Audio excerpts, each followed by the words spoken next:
nous, on a fait beaucoup de discothèques traditionnelles. Mhm. Comme je t'ai dit, là, ça fait 5 ans qu'on était résident au Bateau Phare.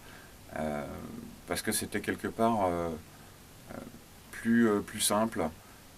En plus, depuis un moment, on avait des législations qui étaient quand même très compliquées dans le hors-club. Du coup, c'était Mhm.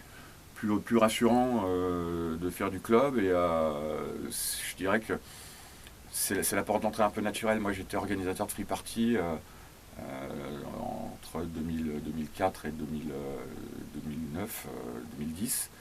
Et puis, bon, il y a un moment, la free party, voilà, on a arrêté. Et on voulait faire du pari intramuros. Donc la solution, ça a été de trouver du club.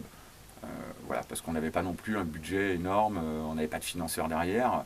Nous, on était vraiment un petit collectif, donc on n'avait pas de gens qui nous finançaient. Voilà, donc le club, ça nous a permis déjà d'acquérir un peu plus d'expérience par rapport au public parisien, parce que c'est pas le même public que la free party, la musique n'est pas la même. Voilà, donc on a aussi l'oreille qui doit se faire aux attentes des gens sans non plus, tu vois, vendre son âme Mhm. par rapport à ce qu'on aime. Donc on a une oreille qui s'adapte, on se met à aimer d'autres choses. Voilà, donc ça c'était intéressant. Et puis l'évolution logique, comme on avait déjà fait du hors-club en free party, on avait loué des châteaux, donc on a fait des choses avec des déclarations préfectorales, des choses assez carrées. On s'est dit, bon voilà, maintenant l'évolution naturelle, c'est de faire du hors-club.